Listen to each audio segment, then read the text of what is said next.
Hey everyone, welcome back to the Puzzle Creative YouTube channel for escape room owners. It's been a while since we posted our last video, but since we've been gone, we launched a new business here in Memphis called Game Night Lounge. It's a super fun cross between being on a game show and playing board games with your friends at home. It's got more than 35 original games made by us, and it was a blast to bring to life. If you're coming to this year's PuzzleCon in September, we'll be spending an evening playing there, which will be a ton of fun. So welcome back to Tech Bootcamp. If you missed the first part of the series, where we went over the tools and terminology that we'll be using, you can watch that here. But today, we're going to dive into our first project, which is wiring a basic door maglock with a keypad. For this project, you'll need a power supply, maglock, door exit button, a 9-button keypad, relay, wire strippers, wire nuts, wire clips, and some wire. So first, what is a maglock? It's simply a magnet that can turn the magnetism on and off with an electric current. There's multiple size maglocks as well, classified by their hold strength. This large maglock is rated to hold 600 pounds of force, while this smaller one can only hold 130 pounds. It's important to choose the right maglock for your application. The way we typically determine what size maglock to use is if the door has a handle, bar, or anything else that can be used for leverage to pry the door open. 130 pounds might sound like a lot, but with the right leverage can be pulled open pretty easily. These usually work better with boxes or other small containers rather than full-size doors. 600 pounds is going to be a lot stronger to prevent those rowdy groups from forcing something open before they have solved the puzzle. There are 3 primary components to a maglock: the mounting bracket, magnetic bar, and the maglock itself. The mounting bracket will typically be screwed into a door frame, and the maglock will attach to it. You'll attach this once it's installed using an Allen key that comes with it through the 4 holes here that'll attach these 2 pieces together. The maglock and magnetic bar must be aligned correctly to make a solid connection when closed to hold the door shut. You'll do this by ensuring that your magnetic bar is meeting the face of your maglock completely flush. You can do this by using the washers that come in your pack to make sure that this is hitting fully. Other times you may have an issue where this is just a little wobbly. Maybe the screws in your mounting bracket have come loose that you need to tighten, or just the bolts that attach these 2 together. So just use that Allen key again to tighten those up. Maglocks are considered to be fail-safe. What that means is if it loses power, it will unlock. So let's go ahead and wire up our maglock to power. We're going to use this one that I've installed inside the box to begin. There will be a link to a wiring diagram for this in the description, but you can also just follow along with me here. Inside some maglocks is a circuit board that will control a light to show you whether the door is locked or not. Some maglocks do not have this component, such as the small ones and this big one here that we're using today. So we're going to start by wiring our maglock directly into power. We have our maglock wires here in our power supply. I went ahead and put clips on them just so we're ready to go. But we're just going to connect positive power on our maglock directly into the positive power on our power supply, and negative power directly into negative power. Alright, so now we've got that connected to power. We're going to close it. This doesn't have any sort of handle, so like I said previously, that could have been a small maglock. I went with a big one just to show you what it looks like all together. Really could have been either way though. So now, if we want to disconnect this and get our door open, we're just going to actively have to disconnect power in order to do that. That feels a little silly. Let's go ahead and add in our door exit button and our relay so that the door can stay closed until we press our button. We're going to do this by switching up our wiring a little bit. So we're going to disconnect our maglock, and the positive side of power on our maglock is going to stay connected to the positive side of power from our power supply.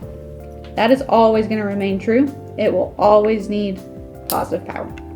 Next, we're going to connect positive power on our relay, again to the positive power on our power supply. Next, we're going to use our common and normally closed wires and connect those in. We're going to connect our normally closed wire, this red wire here, to our wire on the maglock. Next, we're going to use our common wire and connect it to the negative side of power from our power supply. This is so that when power is passing through our relay, through the normally closed wire, it's giving power to our power supply to hold closed. Next, let's add in that door exit button. So we're going to use our common wire on the door exit button and connect into the negative side of power and use our normally open wire on our door exit button and connect into our white trigger wire on the relay.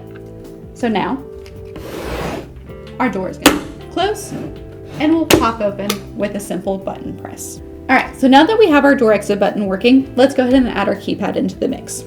These keypads use 12 volt power, so we're going to connect them in using their red and black wires. You'll know you need the red and black because red and black typically mean power, but always double check your manual. We're going to be using today our red 12 volt positive power, black, which is ground, our blue, which is normally open, and purple, which is our common wire. So we're going to connect our red directly into the positive side of power from our power supply and our black directly into the negative side of power from the power supply. That beep was the keypad turning on because it now has power. Next, our common and normally open wires, we're going to match the exact same wiring that we did on the door exit button. So our common wire is going to go into our negative side of power on the power supply, and our normally open wire is going to go in to trigger our relay on the white wire right over here.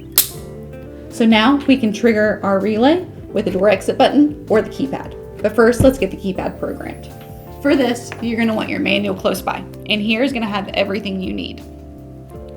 First, we're going to need to enter programming mode. For this one, our default programming code is 999999. So we're going to hit our star, 999999, and hit our pound key. We're now in programming mode.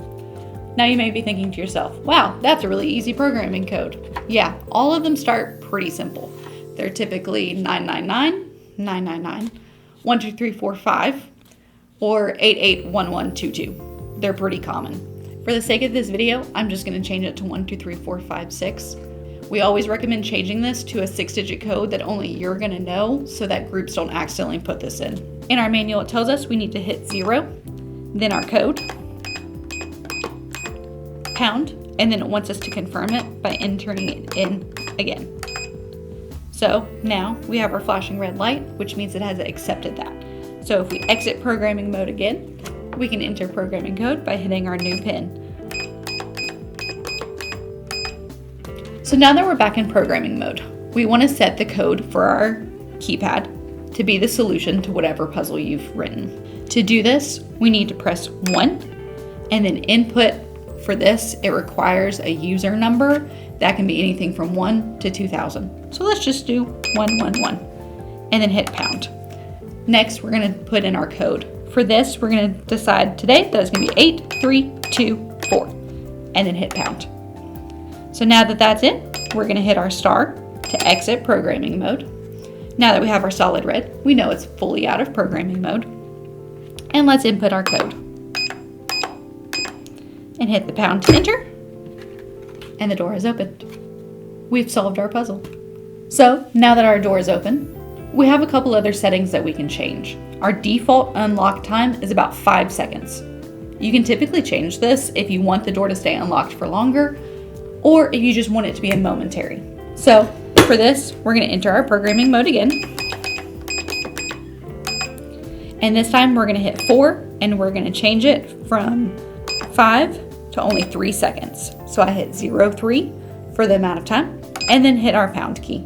We're going to hit start to exit programming mode again, and then we're going to input our code. And now it'll only stay unlocked for 3 seconds. If you want it to stay unlocked until you reset it, check out this video here to make a latching relay system. And there we go. Now we have a fully functional door maglock with a keypad and exit button. In the next Tech Bootcamp video, we will be wiring an object placement puzzle with magnet switches and RFID. That video will be coming out very soon, so be sure to keep an eye out for it. If you enjoyed this video and want to learn more about this topic or any other topics regarding running an escape room business, be sure to check out our second annual conference, PuzzleCon, where we'll have dozens of hands-on workshops and presentations just like this. It's coming up this September and it's going to be a blast. We can't wait to see you there.